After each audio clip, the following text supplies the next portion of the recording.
या सृष्टिः स्रष्टुराद्या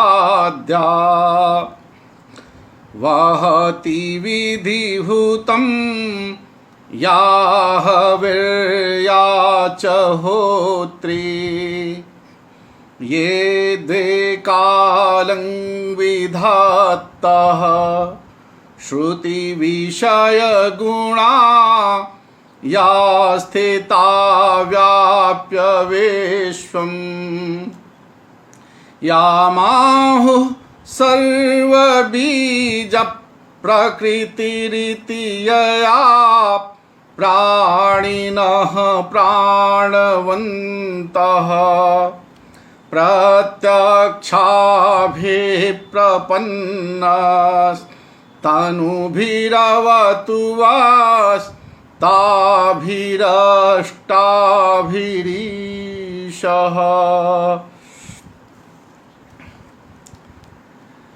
संस्कृतम भारतम के इस आमुख पटल पर रत्नावली के दैनिक पाठ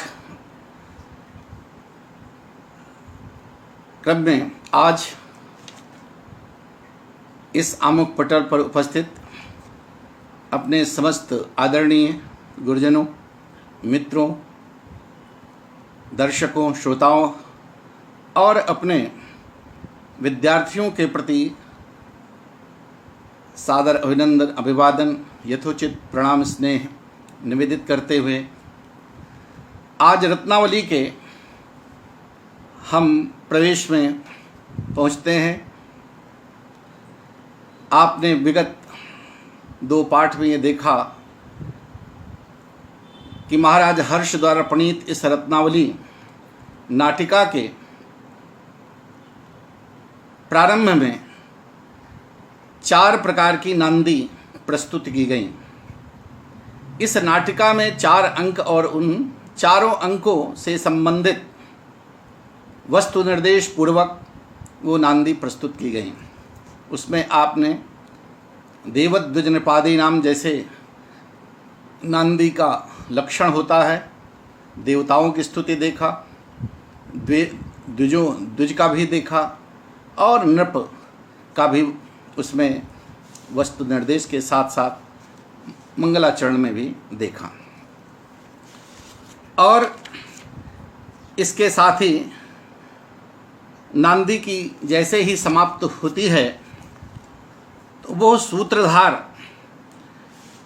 अब नाटक का शुभारंभ हो चुका है। सूत्रधार नांदी पाठ कर चुका है, मंगलाचरण हो गया। अब वो देख रहा है कि सामाजिक दर्शक दीर्घा सब बैठी हुई है, तो 4 नांदी भी हो गई, तो कहीं न अति हो रही हो। अब उसको, चूँकि वो सूत्रधार है, नाटक का प्रमुख पात्र है, संयोजक है, हर पात्रों पर, हर घटनाओं पर और हर पक्ष पे उसको ध्यान देना है, इसलिए कि उसकी जिम्मेदारी है। सूत्रधार का लक्षण करते हुए अनेक आचार्यों ने किया है। नाटकीय कथा सूत्रम प्रथमम येन सूच्यते रंगभूमिम समाक्रम्य सूत्रधारः स उच्यते। तो नाटकीय कथा सूत्र का शुभारंभ जिस व्यक्ति के द्वारा किया जाता है, पूरा संयोजन किया जाता है, जिसको पात्रों का सबको एक साथ रखना पड़ता है, उनको उनके मध्य सामंजस्य बना के रहना पड़ता है, वो सूत्रधार का कार्य है। और रंगमंच पर प्रवेश करके जो सर्वप्रथम प्रवेश करता है वो सूत्रधार कहलाता है। और नांदी पाठ भी प्रायः सूत्रधार के माध्यम से की जाती है। तो इस प्रकार से अनेक आचार्यों ने अनेक प्रकार से लक्षण किए हैं, लेकिन उस सब के भाव यही है। सूत्रयन काव्य निक्षिप्त वस्तु नेत्र कथा रसान नांदी श्लोकेन नांदन्ते सूत्रधारा इति स्मृतः। भाव प्रकाश में इस प्रकार का आसूत्रयन गुणान्नेतुः कवेरपि च वस्तुनः रंग प्रसाधन प्रौढ़ सूत्रधार इहोच्यते। इस प्रकार से हमारे जितने नाट्य शास्त्रीय आचार्य हैं आचार्य भरत मुनि के परवर्ती जो नाट्य शास्त्रीय ग्रंथ लिखे गए हैं, चाहे भाव प्रकाशन हो, अभिनव भारती हो, चाहे ये दश रूपकम हो, तो कहीं ना कहीं साहित्य दर्पण है, इनमें सब में लक्षण दिए गए हैं। तो ये सूत्रधार नांदी पाठ के तुरंत बाद ही प्रवेश करता है। और नांदी चूंकि 4 प्रकार की नांदी हो चुकी है, तो कहीं ज़्यादा न हो जाए, कहीं हमारी सामाजिक, कहीं दर्शक दीर्घा, कहीं ये उसको अरुचि न होने लगे, रसभंग न होने लगे, इसलिए तुरंत वो सावधान होता है और वो कहता है, अलमति विस्तरेण अद्याहम वसंतोत्सवे सबहुबानम आहूय नाना दिग्देशागतेन राज्ञः श्रीहर्षदेवस्य पादपद्मोपजीविना राजसमूहेनोक्तो यथा अस्मत्स्वामिना हर्षदेवेना अपूर्व वस्तु रचनालंकृता रत्नावलीनां नाटिका कृता सा च अस्माभिः श्रोत्र परंपरया श्रुत न तु प्रयोगतो दृष्टा तत्तस्यैव राज्ञः सकल जन हृदयालादिनो बहुमानाद् अस्मासु चानुग्रह बुद्ध्या यथावत् प्रयोगेन त्वया नाटयितव्यम् इति तद् यावदिदानीं नेपथ्यरचनां कृत्वा यथाभिलषितं संपादयामि। सूत्रधार प्रवेश किया और वो रंगमंच को सूचित करता है, कहता है अलमति विस्तरेण, अरे बहुत विस्तार की आवश्यकता नहीं है, बहुत हो गया, बहुत नांदी पाठ हो गया, अब अधिक विस्तार मत करो। अथा अद्य अहम, आज मैं बसंतोत्सवे, आज इस बसंतोत्सव के अवसर पर, चूंकि इस नाटिका में मदनोत्सव प्रथम अंक में ही प्रारंभ हो रहा है, इसलिए वो पूर्व पीठिका प्रस्तावना में वो क्या होना है, यही तो सूत्रधार का कार्य है, वो आपको प्रसंग से जोड़ रहा है। आज अद्य अहम वसंतोत्सवे, आज मैं इस वसंत उत्सव पर, वसंत के शुभ अवसर पर, इस मदनोत्सव पर सबहुमानम आहूय, कहते सबहुमानम बड़े बड़े सम्मान के साथ, आहूय माने बुलाकर, बड़े सम्मान के साथ मैं बुलाया जाकर, मुझे आमंत्रित कर, नाना दिग्देशागतेन राज्ञः, कहते नाना देश, अनेक देशों से, दिग्दिगंतों से, अनेक दिशाओं से, अनेक दिशावर्ती देशों से समागत आए हुए राजा भी, राज्ञः श्री हर्षदेवस्य पादपद्मोपजीविना राज समूहेन, कहते हैं दिग्दिगंतों से, अनेक देशों से जो आए हुए राजागण हैं, और राज्ञः हर्षदेवस्य, और राजा महाराज हर्ष के पादपद्मोपजीविनः, पादपद्म माने चरण कमलों की सेवा करने वाले, हमारे महाराज हर्ष के कमलवत चरणों की सेवा करने वाले, अर्थात हमारे महाराज हर्षदेव के चरण कमल के आश्रय में रहने वाले, उनके जो अधीनस्थ राजागण हैं, वे समस्त राज समूहेन उक्तः, उन समस्त राजाओं के द्वारा, उस राज समूह के द्वारा मैं बड़े सम्मान पूर्वक, सूत्रधार के मैं बड़े सम्मान के साथ बुलाकर उक्तः कहा गया हूँ, मुझसे कहा गया है। क्या कहा गया है? यथा बताता है, जैसे अस्मत् स्वामिना हर्षदेवेन अपूर्व वस्तु रचनालंकृता रत्नावली नाम नाटिका कृता, उन राजाओं ने, जो राजा दिग्दिगंत से आए हैं और जो राजा हर्ष के चरण कमलों का आश्रय प्राप्त कर उपस्थित हुए हैं, उन राजाओं के द्वारा सूत्रधार कहा गया है कि आज अस्मत् स्वामिना हर्षदेव, हमारे स्वामी हर्षदेव जो वहाँ हैं महाराज हर्ष, हमारे स्वामी महाराज हर्षदेव के द्वारा अपूर्व वस्तु रचना अलंकृता, अपूर्व माने जो इसके पूर्व जो कभी न रची गई हो, तो ऐसे कहते अपूर्व अद्भुत, तो हमारे महाराज हर्षदेव के द्वारा विरचित अपूर्व कथा वस्तु से युक्त, अपूर्व कथा वस्तु वाली एवं कहते रचनालंकृता, और उसके जो वस्तु विन्यास है, उसमें रचनाएं हैं, उस वर्णन है, उस वर्णन से अलंकृत रत्नावली नाम नाटिका कृता, रत्नावली नाम की रचना, रत्नावली नाम की नाटिका ये रची गई है, निर्मित की गई है। यह राजाओं ने सूत्रधार से कहा कि अस्मत् स्वामिना, हमारे स्वामी महाराज हर्षदेव के द्वारा रचित अपूर्व वस्तु वाली, अपूर्व कथा वस्तु वाली और अत्यंत और अलंकृत वर्णन वाली रत्नावली नाटिका की रचना की गई है। सा चास्मा भी स्रोत परंपराया श्रुता न तो प्रयोगत्व दृष्टा, वो हम लोगों के द्वारा, हम राजाओं के द्वारा कहते हैं श्रोत्र परंपरा, कर्ण परंपरा से। ये कर्ण परंपरा क्या है भाई? किसी ने जानकारी किया, किसी को ये जानकारी हुई कि महाराज हर्ष ने रत्नावली नाम की नाटिका लिखा है। चलो उस राजा ने, भाई जब कोई नई बात होती है किसी राजा के विषय में या किसी व्यक्ति विशेष के विषय में, तो वो कर्ण परंपरा से एक कान से दूसरे कान में, अरे भाई राजा हर्ष ने ये रत्नावली नाटिका लिखा, उसने उससे कहा अच्छा नाटिका लिखा है, तो भाई इसी तरह, तो इस प्रकार से कहते हैं सात चास्मा भी, और हम लोगों के द्वारा स्रोत्र परंपरा, श्रुत परंपरा से, कर्ण परंपरा से ये सुना गया है, श्रुता सुनने में आया है, न तो प्रयोग तो दृष्टा, लेकिन उसका अभिनय करके, उसका प्रयोग रूप में अभी हमने अभिनय नहीं देखा। रत्नावली रचना कृति नाटिका लिखी गई है, ये तो कर्ण परंपरा से हम लोगों को ज्ञात हो चुका है, हम लोगों को ज्ञात हो चुका है, लेकिन प्रयोग तो न तो प्रयोग तो दृष्टा, हमें प्रयोग रूप में, अभिनय रूप में इसे देखने को नहीं मिला है, इसका अभिनय अभी तक हम लोगों ने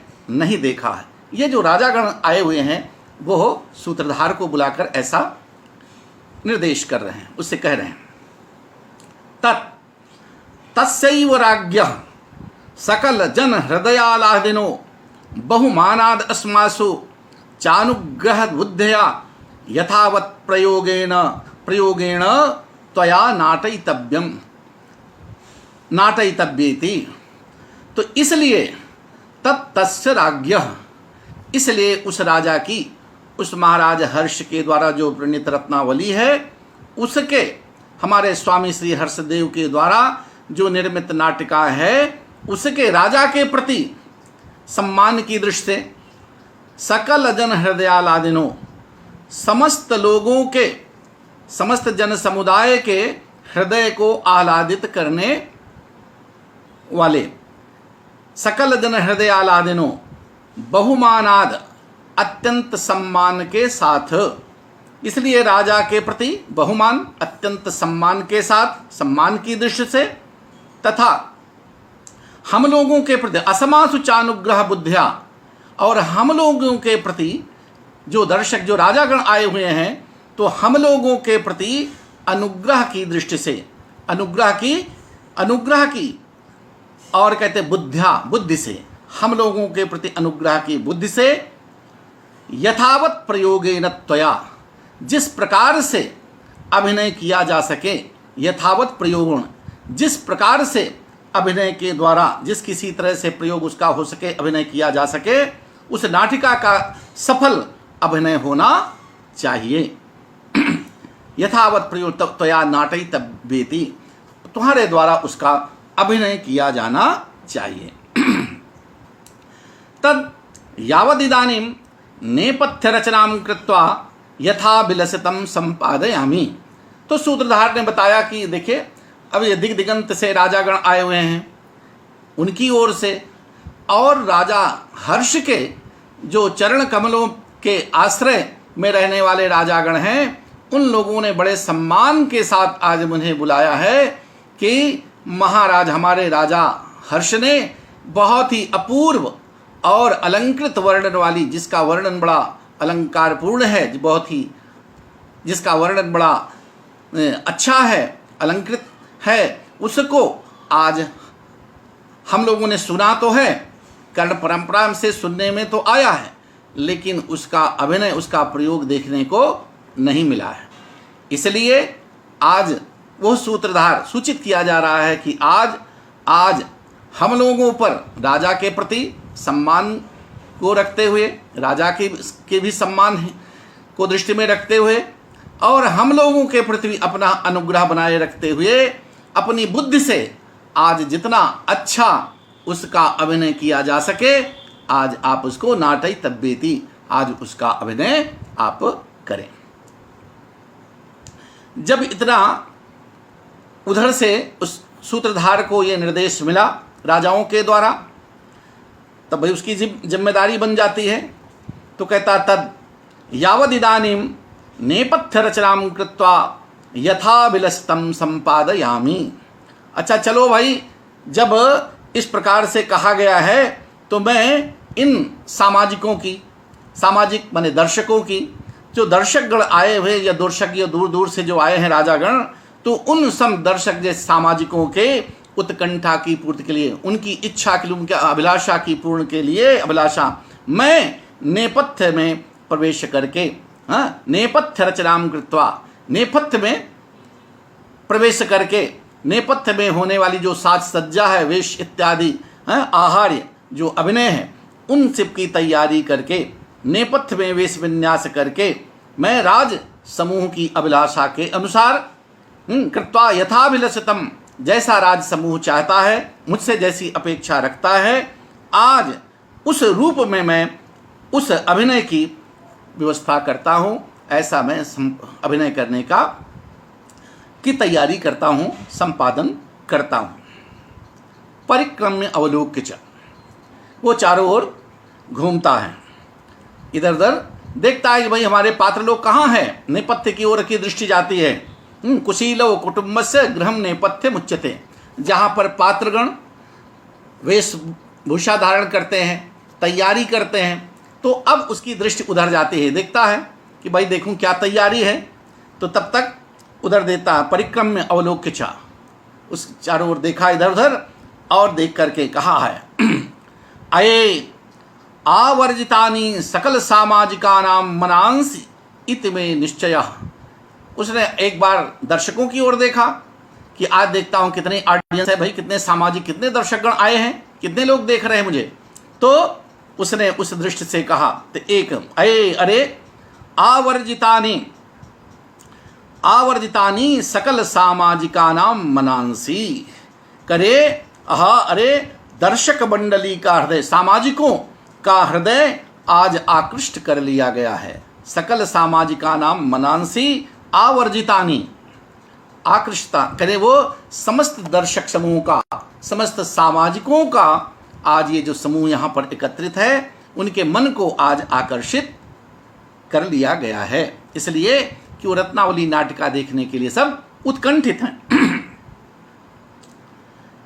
तो इति में निश्चय, तो ऐसा जब देखा कि सब सामाजिक तैयार हैं, उत्कंठित हैं, सब लोग चाह रहे हैं, तो वो भी निश्चय कहा कि ऐसा मेरा मानना है, ऐसा मेरा निश्चय है कि आज ये समस्त दर्शक मंडली का हृदय जो है ये आकृष्ट कर लिया गया है। क्योंकि महाराज हर्ष की रचना है और राजा की रचना है भाई, तो विशेष महत्व है। सब लोग राजा की तरफदारी, चाटुकारी करने के लिए लालायित होते हैं, तो वो भी अब उसको भी अवसर मिल रहा है। पहले कह देता है सब बहुबानम, बड़े सम्मान के सहित उसको बुलाया गया है, और सम्मान के सहित बुलाया गया है तो भाई वो तो सूत्रधार ही है, नाटक करने वाला है, उसके 7 पात्र हैं, तो वो भीतर से भी बड़ा खुश होता है, कहता है अब मैंने निश्चय कर लिया है। क्योंकि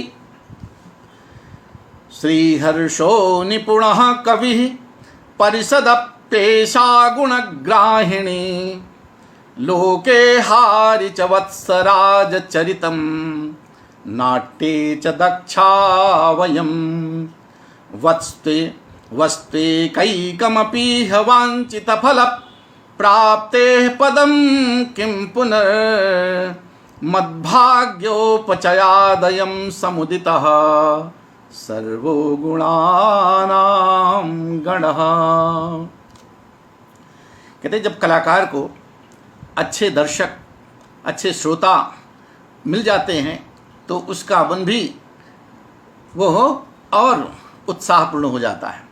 अब जब देखा कि दिग दिगंत से राजा लोग आए हैं, एक एक से बुद्धिजीवी लोग यहाँ बैठे हुए हैं, तब उसको भी आनंद आया और कहा चलो भाई ये सुअवसर मुझे मिला है।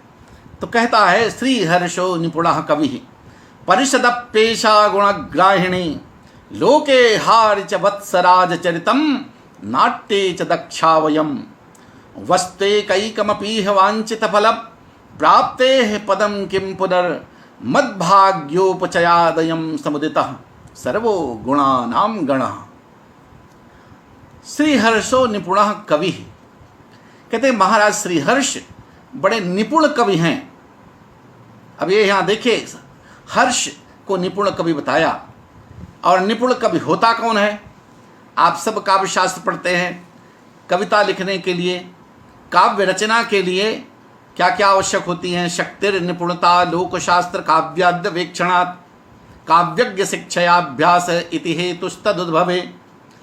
तो शक्ति निपुणता, और निपुणता कैसे आती है? लोकशास्त्र काव्याद्य वेक्षणात्। तो महाराज हर्ष चूंकि शासक भी हैं, राजा हैं, महाराज हैं, इसलिए उसमें निपुणता होने के, लोक का ज्ञान है, सामाजिकों से, उनको अपनी प्रजा से भी जुड़े रहना है, प्रशासन भी कर रहे हैं, सब तरह का अनुभव है उनको। कवियों के साथ भी हैं, बाण जैसे उनके दरबार में उनके कवि भी हैं और उनका अनुभव, काव्यज्ञ भी हैं उनसे, और हर तरह के शिक्षाएं भी उनको मिल चुकी हैं, पढ़े लिखे हैं, साहित्यकार हैं, कवि हैं।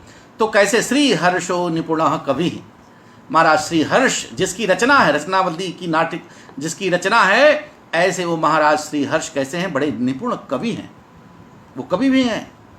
परिषदप्येषा गुणग्राहिणी ऐसा परिषदः अपि गुणग्राहिणी। और ये परिषद भी, ये सभा भी, ये जो सामाजिक दर्शक दीर्घा भी है, ये भी बड़ी गुणग्राहिणी है, गुणों को ग्रहण करने वाली है। ये सामान्य नहीं है हम जो कुछ यहाँ प्रदर्शन कर देंगे, दिखा देंगे, वो सब देख करके नहीं। ये नाट्य तत्वों को जानने वाली है, अभिनय को पहचानने वाली है, इसलिए कहा परिषदप्येषा गुणग्राहिणी। ये परिषद भी गुणों को जानने वाली, गुणों की कदर करने वाली है। और जब कलाकार की कदर करने वाला होता है तो फिर क्या बात है, सूत्रधार और भी उसका मन उमंग में होता है। लोके हारि च वत्सराज चरितम। और इस कथा वस्तु में, इस रत्नावली नाटिका में जो मुख्य कथा वस्तु वत्सराज उदयन की है, जो नायक है वो कैसा है? लोके, इस संसार में, हारि च वत्सराज चरितम, वत्सराज का चरित्र भी इस संसार में अत्यंत मनोहारी है, बहुत अच्छा लगने वाला है। वत्सराज का जो चरित्र है, वर्णन है, वो भी बहुत ही आकर्षक है, मनोहारी है। और क्या है? नाट्ये च दक्षा वयम्। और नाट्य कला में हम लोग भी दक्ष हैं भाई, उसको भी विश्वास है कि हम भी, हमारे पात्र भी बड़े कुशल हैं, अच्छी तैयारी किए हुए हैं और तैयारी करेंगे, अभिनय करेंगे, बहुत अच्छे ढंग से प्रस्तुत करेंगे। क्योंकि अच्छा जब सूत्रधार होता है तो आपरितोषाद विदुषाम न साधुमन्य प्रयोग विज्ञानम बलवद शिक्षितानाम आत्मन्य प्रत्ययम चेता। अब ज्ञान शाकुंतलम में सूत्रधार कहता है कि भाई हम तो बहुत तैयारी किए हैं, बहुत कुछ तैयारी है, किंतु जब तक हमारी श्रोता दीर्घा, दर्शक दीर्घा न वाह वाह कर दे, तब तक अपना विश्वास जो है अपने ऊपर वो पूर्ण रूप से सफल नहीं होता है। तो भाई देखिए, परिषद तो ये हमारी सामाजिक जो दीर्घा बैठी है, दर्शक दीर्घा है, वो बड़ी कुशल है, वो बड़े गुणग्राही है, तो उनके सामने प्रस्तुति हमारी हो जाए। नाट्ये च दक्षा वयम, इस नाट्य अभिनय में हम लोग दक्ष हैं, पारंगत हैं, कुशल हैं। वस्त्वैकैकमपि वांछित फल प्राप्ते पदम किम पुनः। अब यहां पर देखिए, वस्त्वैकैक, एक एक वस्तु कहता, वस्तु भी कहते हैं इनमें एक एक वस्तु भी अभिलषित फल की प्राप्ति कराने में सक्षम है। नाटक में आप देखते हैं कि नाटक वस्तु नेता रसस्तेषाम भेदका, किसी नाट्य में रूपक में 3 चीज़ें बड़ी महत्वपूर्ण होती हैं। वस्तु नेता रसस्तेषाम भेदका, कथा वस्तु कैसी है उस पर आधारित होता है। नेता, उसके पात्र कैसे हैं उस पर आधारित होती है। और रस, जो मुख्य आनंद है, रसानुभूति है, वो किस प्रकार की है। तो ये 3 चीज़ें ये परम उपादेय हैं। उन तीनों को बता दिया कि हर्ष जैसा कवि है, निपुण कवि है। परिषद, ये भी बड़ी सामाजिक भी है, हमारी कुशल है, ये विद्वत है, परिषद है, गुणग्राहिणी है। और वत्सराज का जो चरित्र है, वत्स कथा वस्तु इसमें जो है वो भी बड़ी वो रस देने वाली है, वो भी बड़ी अच्छी है, बहुत अच्छी है। और नाट्ये च दक्षा वयम, हमारे पात्र भी वयम, वयम का मतलब सूत्रधार का मतलब है कि वो सारे, उसके साथ जितने लोग जुड़े हैं सारे पात्र, तो हम सब लोग उस नाट्य अभिनय में भी दक्ष। और वस्तुइक, एक एक वस्तु, तो वस्तु में सारी चीज़ें आई। अब इसमें अगर हम वस्तु को देखें तो अवस्थानुकृत नाट्यम, ये भी कहा गया है कि अवस्थाएं, उनकी 4 प्रकार की, जो उनके नाट्य कला में 4 प्रकार के, जो आंगिक, वाचिक, आहार्य और सात्विक, ये 4 जो नाट्य के आवश्यक अंग हैं। इसमें आपका आंगिक अभिनय जो होता है उस पर बहुत कुछ नाटक अभिनय कैसा अंग प्रदर्शन है उस पर आधारित होता है। वाचिक, कैसे उसको, कौन सा पात्र किस ढंग से उसकी कैसे बोलना चाहिए, तो वाचिक अभिनय, इस पर भी ध्यान देना पड़ता है। आहार्य, और पात्र के अनुरूप, राजा है तो राजा जैसा वेशभूषा होना चाहिए, कंचुकी है तो कंचुकी जैसा वेशभूषा होना चाहिए, तो उसके पात्र के अनुकूल उनका आहार्य भी बहुत महत्वपूर्ण होता है। और फिर सात्विक, और फिर उसमें जो अनेक प्रकार की रस के जो सहयोगी सात्विक हैं, उसमें अनुभाव हैं, चारी भाव, कहीं कहीं आप कहीं आनंद मिलेगा, कहीं उद्रेक होगा, कहीं रोमांच होगा, कहीं जो जैसे जैसे भाव हैं, तो वो सारी चीज़ें इसमें संग्रहित होती हैं। तो उसी के लिए कहता है, तो हमारे वस्त्वैकैकमपि वांछित फल प्राप्ति, इसमें एक एक वस्तु भी, इसमें एक एक वस्तु भी, जो भी नाट्य के जो 4 अंग हैं वो सभी वस्तु, नेता, रस इत्यादि, तो इनमें एक एक वस्तु भी हमारे अभिलषित फल की प्राप्ति कराने में सक्षम है, समर्थ है। वांछित फल प्राप्त है। पदम किम पुनः, जब हमारी एक एक वस्तु, एक एक जो है हमारी अभिलषित वस्तु को, हमारे अभीष्ट जो किसी नाटक का, किसी नाटिका का जो अभीष्ट फल है, फलागम है, उसको प्राप्त करने में हर तरह से सक्षम है, तो फिर क्या बात है। तो फिर कहता, तो फिर कहना ही क्या, तब पदम किम, तो फिर क्या कहना। मद्भाग्योपचयादयम समुदिता सर्वो गुणानाम गण, अरे ये तो मेरा भाग्य है, ये मेरे भाग्य की आज जो है कथा, ये मेरे भाग्य की वृद्धि से आज मेरा भाग्य जो है, इतना मैं अपने को सौभाग्यशाली समझता हूँ कि इतने बड़े बड़े राजाओं ने, जो दूर दिगंत से आए हुए हैं, उन्होंने मुझे बुला करके और इस नाटिका का अभिनय करने के लिए कहा है कि आज तुमको इसको अभिनय करना है। तो इसी में वो अपना बड़प्पन समझता है कि अरे ये तो मेरे बड़े बड़े सौभाग्य की बात है। तो कहा कि मेरे भाग्य की वृद्धि से, मद भाग्योपचयात, मेरे भाग्य की वृद्धि से, अर्थात बहुत सौभाग्यशाली होने के कारण, सर्वो गुणानाम गुणः, कहते ये गुणों का समूह, ये गुणों का ये संपूर्ण समूह समुदितः एकत्रित होकर के आज यहाँ पर उपस्थित है। ये गुणों का समूह है, एक ही गुण नहीं है, सभी गुणवान है। एक एक से राजा यहाँ पर जो उपस्थित है वो सभी अपने आप में गुणज्ञ हैं। गुणा कहते हैं गुणा गुणज्ञेषु गुणा भवन्ति। अरे गुणियों की परख तभी होती है, कलाकारों की परख जब तक गुणवान नहीं होगा तब तक फिर उसका सही आकलन नहीं होता है। तो आज सूत्रधार मन से प्रसन्न है कि आज उसके जो दर्शक हैं वो भी बड़े गुणवान हैं, वो भी गुणवान हैं। और गुणवान न हो तो फिर कहते हैं अरस के सुकवित्व निवेदनम माँ कुरु माँ कुरु माँ कुरु। नीरस लोग बैठे हैं तो उनके सामने चाहे जितनी कला प्रदर्शित कर दो, फिर गाँव वाली कहावत याद आती है, भैंस के आगे बीन बाजे भैंस बैठ पगुराए। ये कहावत जो होती है ये बड़ी सार्थक होती है। तो आनंद तभी है जब गुणों के पारखी हो, और वो सूत्रधार आज इस चीज़ से, इस बात को पाकर के आनंदित है।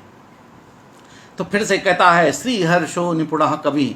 श्री हर्ष जैसे महाराज हर्ष एक बहुत ही निपुण लोक शास्त्र काव्य से एकदम प्रवीण निपुणता प्राप्त कवि हैं। ऐसा परिषद गुणग्राहिणी, और ये सभा भी आज जो हमारी दर्शक दीर्घा है ये भी बड़ी गुण को ग्रहण करने वाली, गुणों का सम्मान करने वाली है। लोके हारिच वत्सराज चरितम, और संसार में ये जो कथा वस्तु है शरावती नाटिका की, वो वत्सराज चरितम, ये वत्सराज उदयन का जो चरित्र है वो भी अत्यंत आकर्षक है, वो भी बड़ा वो है लोकप्रिय है, जिसकी कथा पूरे समाज में सब लोग उदयन और वासुदत्ता की कहानी कौन नहीं वहाँ पर उस जमाने में जान रहा है। तो उस ये बड़ा चर्चित प्रसंग भी है, कथा वस्तु भी है। नाट्ये च दक्षावयम, और नाट्य कला में भी हम सब, हमारे जो पात्र हैं वो बड़े प्रवीण हैं, बड़े कुशल हैं, पारंगत हैं। वस्तु एकैकमपि वांछित फल प्राप्ते, तो कहते एक एक वस्तु, जो नाटक की जो आवश्यक चीज़ें होती हैं, वस्तु नेता रस तीनों चीज़ें, और जो विचारों इसके अंग हैं वो आंगिक वाचिक आहार और सात्विक, ये सब मिला करके कहते हैं इसमें एक भी अगर अच्छा हो जाए तब भी सफलता मिल सकती है। और जब हर इसमें सारे अंग अच्छे हैं, सब भी अच्छा ही है, तो फिर कहता है कि एक एक वस्तु की समृद्धि से, की वृद्धि से, उसकी अच्छाई से, गुणों का ये उसके एक एक गुणों के कारण एक एक, तो फिर कहना है मेरे भाग्य की वृद्धि से, हाँ इनमें एक एक वस्तु की अभिलषित फल की प्राप्ति कराने में भी हमारा जो अभीष्ट प्रयोजन है, जो फल की प्राप्ति है, जो फलागम होना है इसमें, वो सब एक एक वस्तु इसमें ऐसी है वो पूरे वह देने वाली है, फल को, अभीष्ट फल को देने वाली है। मद भाग्योपचयाद अयम समुदितः सर्वो, तो आज मेरे लिए बड़े सौभाग्य की बात है कि यह अवसर मेरे लिए मिला है जहाँ सर्वो गुणानाम गणः, सारे गुणों का ये सभी समस्त गुणों का जो ये समूह है, ये संपूर्ण समूह आज एकत्रित होकर यहाँ पर उपस्थित है। तो यहाँ पर एक तरह से अब देखिए नाटक प्रारंभ हो गया, और कथा वस्तु नाट्य दृश्य से अगर देखेंगे तो यहाँ पर ये जो बीज का कहते हैं बीज बिंदु पताका प्रक्रिया कार्य, जो अर्थ प्रकृतियाँ हैं वो यहाँ पर प्रारंभ हो रहे हैं। तो यहाँ पर उपक्षेप, यहाँ जब कोई कथा का अब ये वत्सराज उदयन का, हर्ष का नहीं क्या होना है, ये सारे प्रसंग यहाँ पर आ गए। तो इसलिए बीजन्यास उपक्षेप, तो यहाँ पर बीज का जो है दर्शन होने लगता है। उपक्षेप यहाँ पर बीज, तो बीजन्यास उपक्षेप, बीज का न्यास यहाँ पर देखा जा सकता है।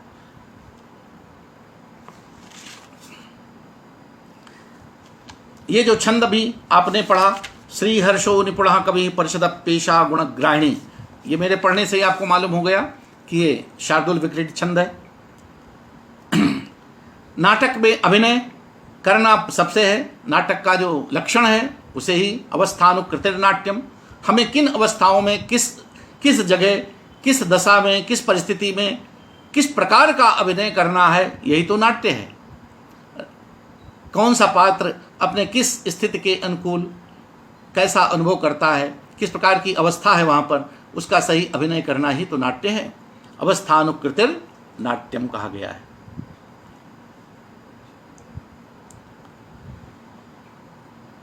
तो इस तरह से हमारे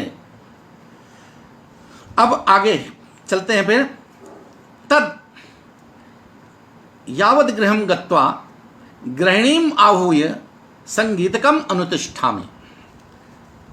सूत्रधार जब इतना देख लिया कि बहुत बढ़िया सभा बैठी है, विद्वानों की सभा है और याज करना है, तो तद यावद गृहम गत्वा, तो कहा अच्छा चलो तब तक मैं घर में चल करके गृहिणीम आहूय, अपनी गृहिणी को बुला करके, अपनी घरवाली को, अपनी गृहिणी उसकी नटी है, उसकी अपनी पत्नी को, अपनी गृहिणी घरवाली को बुलाकर संगीतकम अनुतिष्ठामि, मैं संगीत की व्यवस्था करता हूँ, कुछ गायन नर्तन, कुछ वाद्य इत्यादि की व्यवस्था हो जाए।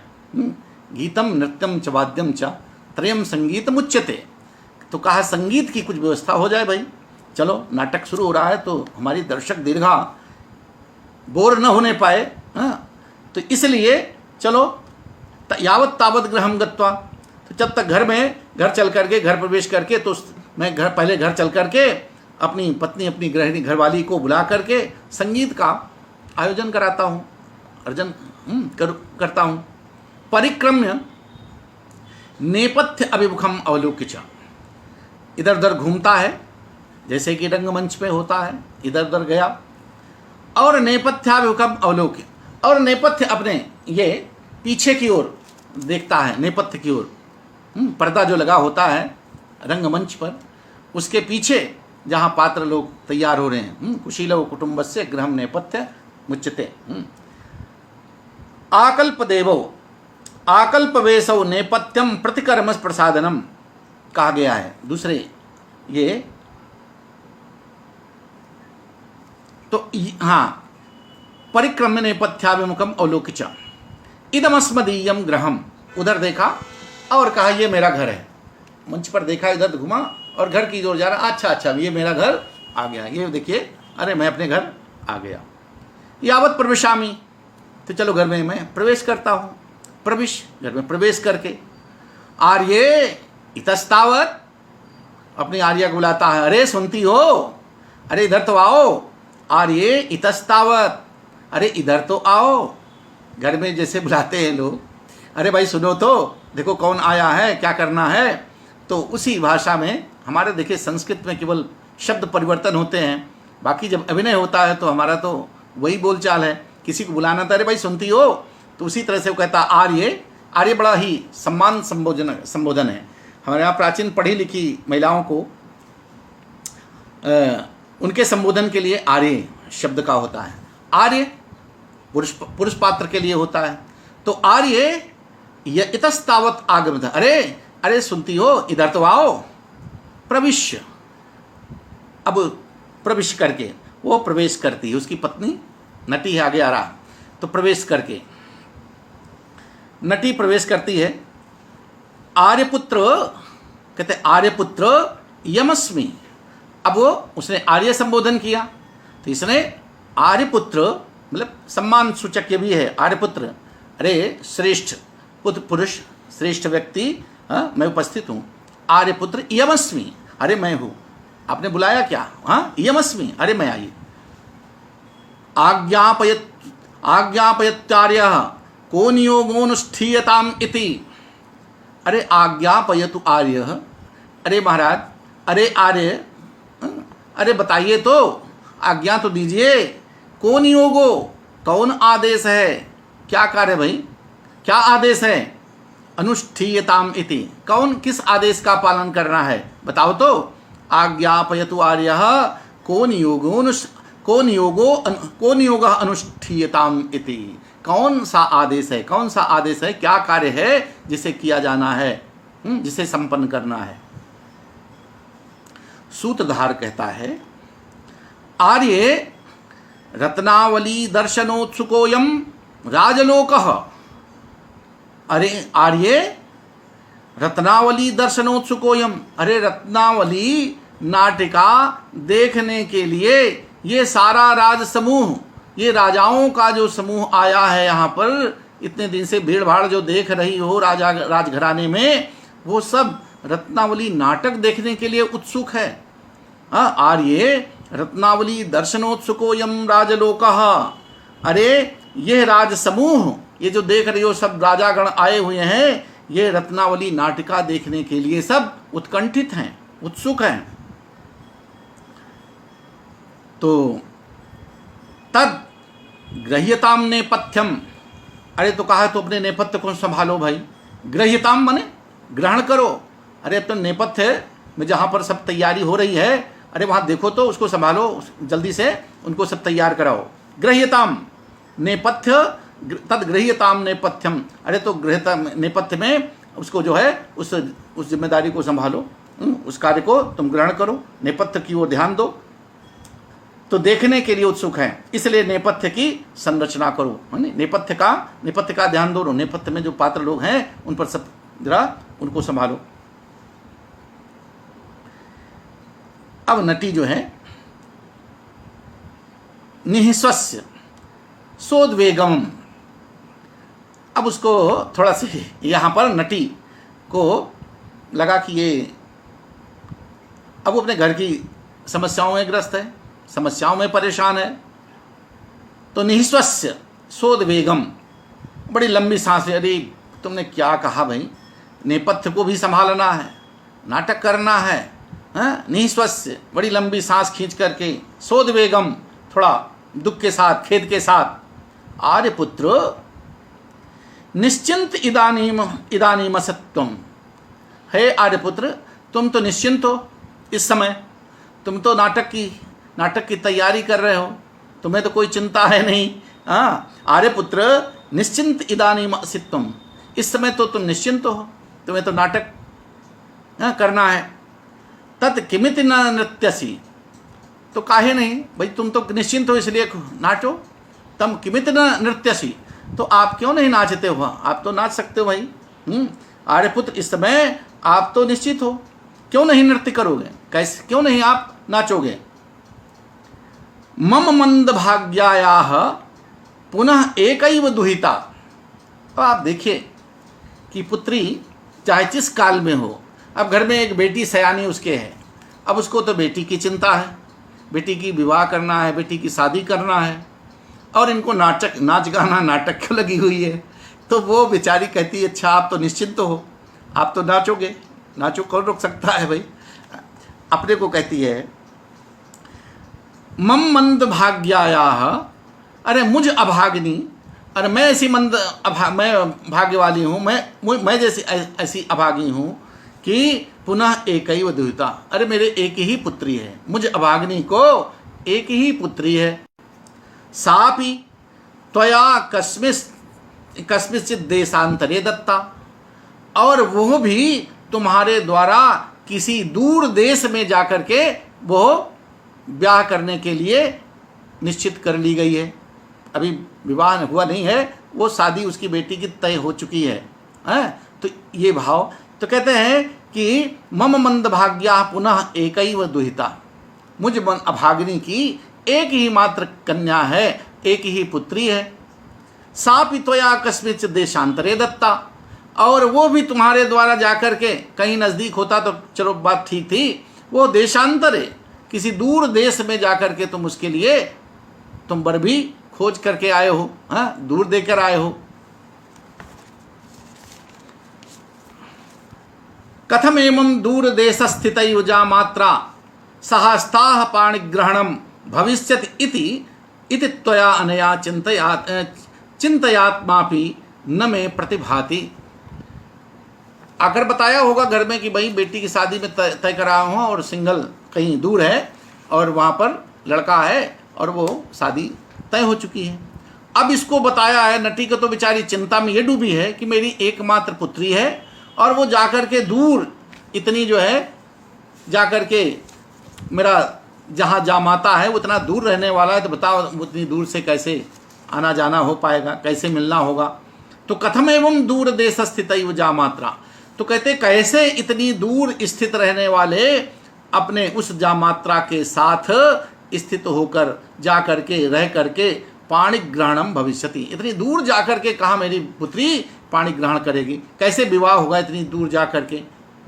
इति भविष्यति इति अनया चिंतयात्मा न में प्रतिभाति, कहा कि इस प्रकार की चिंता करते किसी दूसरे देश में किसी युवक के लिए कहते दूर वधु भाव से उसको जो पाणी ग्रहण किया जाना है तो दूर दे दी गई है।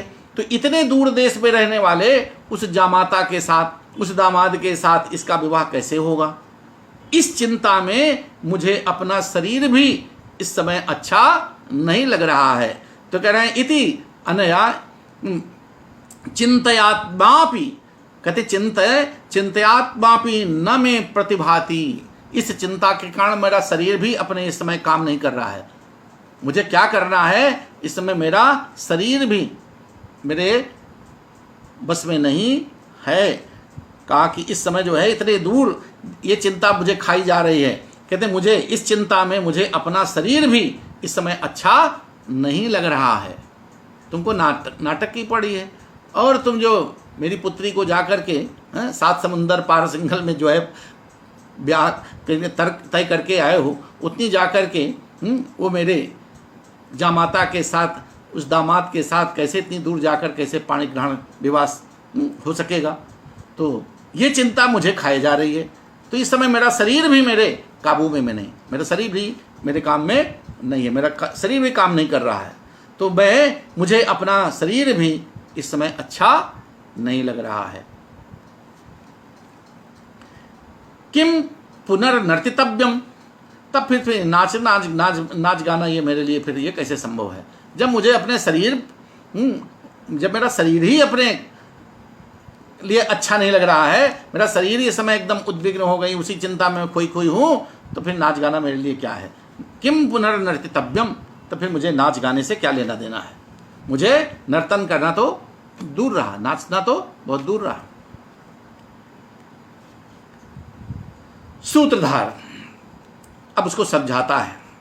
स्वाभाविक है भाई, वो तो अपनी चिंता है, घरेलू चिंता में मस्त है। और यहाँ पर सामाजिक की भी बात है।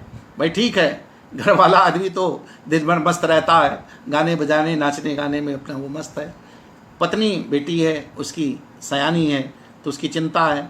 तो वो कहीं नज़दीक ब्याही होती तब उसकी भी खुशी होती। अब दूर शादी उसकी तय हो चुकी है, लेकिन उसको यही चिंता है कि इतनी दूर जाकर मेरी बेटी कैसे रहेगी।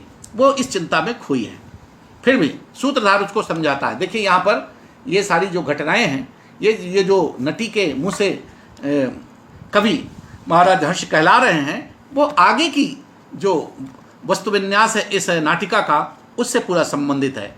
क्योंकि ये नटी का संवाद ये बाद के जो वस्तु विन्यास वस्तु की घटनाएं हैं उससे यहाँ पर इसको एक सूत्रधार और नटी के बीच में जो वार्तालाप होता है, जो संवाद होता है, वो आगे की घटनाओं को, आगे की घटनाएं हैं, आगे की वस्तु को, कथा वस्तु को संकेत करता है। तो सूत्रधार कहता आर्ये दूरस्थितेन इति अलम उद्वेगेन। अरे तुम केवल इसलिए परेशान हो कि दूर है इतना, सिंगल द्वीप। कहा कि दूर स्थितेन, कहता दूर दूर हो रही है, दूर उसकी शादी तय हो चुकी है ना। दूर देश में रहने वाले पति के साथ विवाह कैसे होगा, वहाँ तुम्हारा दामाद जो जामाता है उसके साथ कैसे ये इसका पाणी ग्रहण होगा, कैसे उतनी दूर रह पाएगी ये, ऐसा ही सब क्यों सोचती हो। अलम उद्वेगेन, अरे ये चिंता करने की बात रही है, ये कोई सोचने की बात है। इसको अरे शादी तय हो गई है, दूर है, इसलिए तुम केवल परेशान हो। उस जमाने में सूत्रधार उसको समझा रहा है। आज तो दूर की कोई बात ही नहीं है, जहाँ चाहो हवाई जहाज से चले जाओ 2 घंटे में। तो उस 6वीं शताब्दी नहीं 7वीं शताब्दी की बात हर्ष कर रहा है इस कवि में। सूत्रधार कहता है नहीं, दूर स्थित है, दूर तुम्हारा दामाद मिल रहा है, तुम्हारी बेटी दूर जा रही है, इसलिए तुम चिंता में हो, इसलिए तुम परेशान हो। देखो द्वीपादन्यस्मादपि मध्यादपि जलनिधेर दिशोप्यंतात आनीय झटिति घटयति विधिर अभिमत अभिमुखी भूतः। अरे देखो तो उसे उदाहरण देता है, उसको बल देता है। कहते हैं भाई देखो ये कोई चिंता की बात नहीं है। हाँ, कहा द्वीपाद अन्याद अस्मादपि विधिर अभिमत अभिमुखी भूतः। कहते विधि के भाग्य के अनुकूल होने पर, जब भगवान चाहते हैं कि जीवन सुखी हो, भगवान जब चाहेंगे, भाग्य जब अपनी साथ देगी कि हाँ हमारे जीवन में सुख मिलना है, तो उस कहते हैं विधि अभिमतम अभिमुखी भूतः।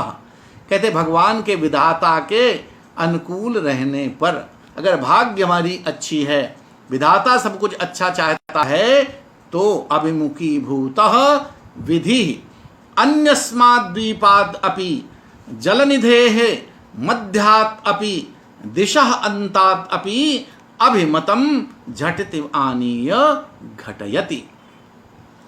कहा कि अनुकूल भाग्य होने पर, भाग्य के अनुकूल होने पर द्वीप से भी, कहते देश सात समंदर पार भी हो, तो कहते अगर भाग्य अनुकूल है, अगर ईश्वर अच्छा चाहता है, तो दूर होना कोई ये तो कष्ट की बात नहीं है। अपनी नटी को समझाते हुए कहता है कि देखो अनुकूल भाग्य होने पर द्वीप से भी, हाँ द्वीपाद अन्यादपि, कहते दूसरे द्वीप से भी, और कहाँ जलनिधेः मध्याद अपि, जलनिधि समुद्र के बीच से भी, तथा और कहाँ से दिशोप्यंतात, और दिशाओं की सीमाओं से, दिशाओं के अंत से, दिशाओं के सीमा अंतिम छोर से भी, जो हमारा देश देशांतर है उसके छोर से भी, अंतिम भाग से भी, कहते हैं आनी झटति घटयति, क्या अभिमतम अभीष्ट को, तो इष्ट वस्तु को अंतिम छोर से अभीष्ट वस्तु को अभिमतम झटिति आनी घटयति। विधाता दूर से भी वो अपनी जो चाही जाने वाली वस्तु है, अभीष्ट वस्तु को शीघ्र ला करके मिला देता है। देखो ये चिंता की बात नहीं है कि तुम्हारा दामाद दूर, तुम्हारी बेटी दूर शादी पाणी ग्रहण होने के लिए अभी तय हो चुकी है, उसकी विवाह होने को है, और कि तुम इस चिंता में परेशान हो कि इतनी दूर से वो कैसे ब्याही जाए, कैसे मेरी बेटी वहाँ रह पाए, कैसे जामाता। तो ये सारी चिंता करने की बात नहीं है भाई। देखो जब भाग्य अनुकूल होती है, विधाता जब चाहते हैं, तो अनुकूल भाग्य के अभिमत विधि अभिमुखी भूता विधि, अनुकूल रहने वाला भाग्य, भाग्य के अनुकूल होने पर, विधाता के सब कुछ अच्छा चाहने पर, द्वीपाद अन्यात् अस्पि, अन्य द्वीपाद अन्यस्माद् द्वीपात् अपि, दूसरे द्वीप से भी, जलनिधेः मध्याद अपि, और जलनिधि समुद्र के बीच से, तथा दिशोप्यंतात, और दिशाओं के अंतिम भाग से भी, दिशाओं के अंतिम छोर से भी अभीष्ट वस्तु को झटिति बने शीघ्र लाकर मिला देता है। कौन? विधि, विधाता अभीष्ट वस्तु को अन्य इस प्रकार से समुद्र के बीच से भी, दूसरे द्वीपों से भी, और दिशाओं के छोर से भी एक पल में झटित बने शीघ्र वो लाकर मिला देता है। अब ये कथा इस पद्य के माध्यम से आगे जो सागरिका इत्यादि जो वस्तु निर्देश यहाँ पर होता है कि देखो, तो नटी की तो अपनी भावना है, तो सूत्रधार और नटी के मध्य जो ये संवाद चल रहा है, उसके माध्यम से आगे की कथा वस्तु यहाँ पर निर्दिष्ट हो रही है। तब तक नेपथ्य में आती है साधु भरतपुत्र साधु एवमेतत् कह संदेह। अब सूत्रधार की बात का समर्थन भीतर से भी हो रहा है। हाँ, आवाज आ गई, साधु, अरे बहुत अच्छा, बहुत अच्छा, बहुत ठीक किया, एकदम बिल्कुल सही। भरतपुत्र, साधु भरतपुत्र, अरे बहुत ठीक है। भरतपुत्र यहाँ पर सूत्रधार को भरत पुत्र कहा गया है, क्योंकि आचार्य भरत ये सूत्रधार नाटक का प्रमुख पात्र होता है, तो उसको सम्मानित करने के लिए, सम्मान देने के लिए नाट्यकला के आचार्य भरत का पुत्र उसको माना गया है, भरत पुत्र कहा गया है। तो इस तरह से यहाँ पर भरत पुत्र का संबोधन करते हुए कहा, साधु भरत पुत्र। अरे भरत पुत्र, हाँ, नाट्य पुत्र, तुम बहुत ही बिल्कुल ठीक कहा तुमने, साधु, एकदम सही कहा। एवं एतत्, ऐसा ही होता है। कहा संदेह, अरे इसमें कौन सा संदेह, इसमें क्या शंका करनी, इसमें किसी प्रकार का संदेह बिल्कुल नहीं है। अरे विधाता जिसको चाहता है उसको यही होता है। फिर कहता है, द्विपादन्यादस्मादपि मध्यादपि जलनिधेर दिशोप्यंतात् आनीय झटित घटयति विधि अभिमतम अभिमुखी भूता। बिल्कुल सही तुमने कहा, ठीक कहा, इसमें कोई किसी प्रकार का लेस संदेह ही नहीं है। सूत्रधार खुश हो गया कि चलो मेरा समर्थन करने वाले और मिल गए। सूत्रधार आकर्ण्य नेपथ्याभिमुखम अवलोक्य सहर्षम, देखा कि नेपथ्य की ओर से ये आवाज आ रही है, मेरे भी समर्थन में कुछ लोग बोलने वाले हैं। तब तक उसने फिर से कहा, आर्ये नन्वयम मम यवीयान भ्राता ग्रहीत यौगंधरायण भूमिका प्राप्त एव तदेहि आवामपि नेपथ्य ग्रहणाय सज्जी भवावः। अब वो कहता है कि आर्ये नन्वयम मम यवीयान भ्राता ग्रहीत यौगंधरायण भूमिका प्राप्त एव। अरे देखो आर्ये, तुमसे अभी बात ही हो रही है, और ये यवी मेरा ये छोटा भाई, मेरा जो छोटा अनुज है, ये देखो आ गया है। मेरा छोटा भाई जो यौगंधरायण है, ये बिल्कुल वेश एकदम तैयार होकर के अपने आहार के साथ, मेरा ये छोटा भाई, मेरा छोटा भ्राता भाई ग्रहीत यौगंधरायण भूमिका, जो यौगंधरायण की भूमिका करने वाला है इस नाटिका में, वो अपने वेशभूषा के साथ उपस्थित हो गया है, प्राप्त एव, आ गया है। ये है हे भरत।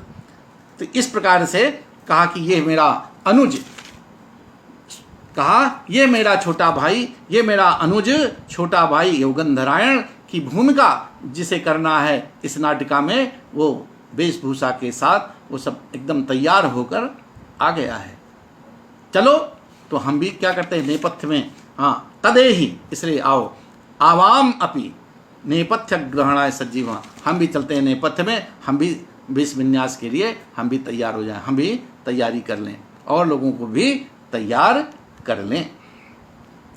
यहाँ पर कनिष्ठ यवियो अवरानुजाह, अमरकोश के छोटे भाई के लिए कनिष्ठ, यवी, अवर और अनुज, ये छोटे भाई, बहुत अच्छा शब्द यवी। तो यवियान भ्राता गृहीत यौगंधरायण भूमिका प्राप्त एव। तो ये हमारा छोटा भाई जो यौगंधरायण की भूमिका इस नाटिका में कर रहा है, वो उपस्थित हो गया है, तैयार होकर आ गया है। तो चलो आओ हम लोग भी वेश विन्यास के लिए नेपथ्य में प्रवेश करते हैं। इस प्रकार से इति निष्क्रांतो, इस प्रकार से दोनों चले जाते हैं।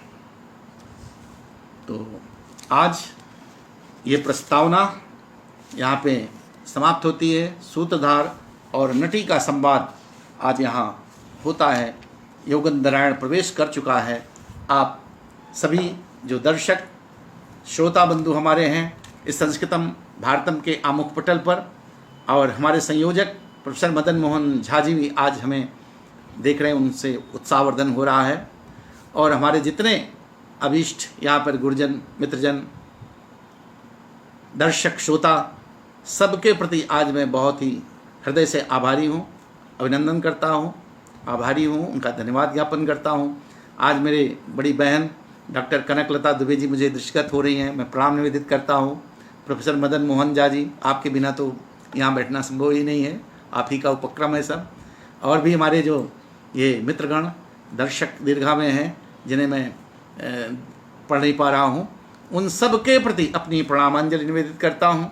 और आप सबका स्नेह जो मिल रहा है उसमें मुझे पढ़ाने में आनंद आ रहा है। और चूँकि ये नाटिका है, ये सारे विषय मेरे बड़े प्रिय हैं। नाटक मेरा शोध विषय भी इसी प्रकार, नाटक में मुझे शोध करने का भी अवसर मिला। और कहीं दूर दराज मुझे छोटा मोटा अभिनय भी करने का अवसर मिला।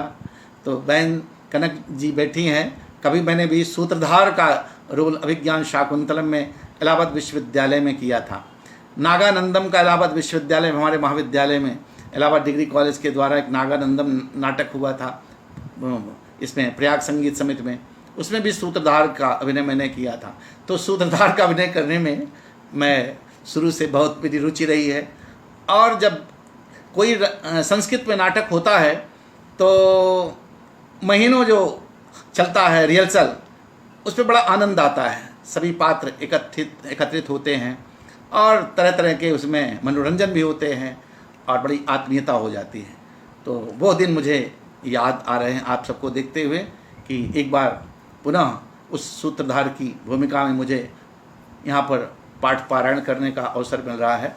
तो आप सब लोग मेरा उत्साहवर्धन कर रहे हैं, तो बहुत खुशी हो रही है। आप सब ऐसे ही मेरा उत्साहवर्धन करते रहें।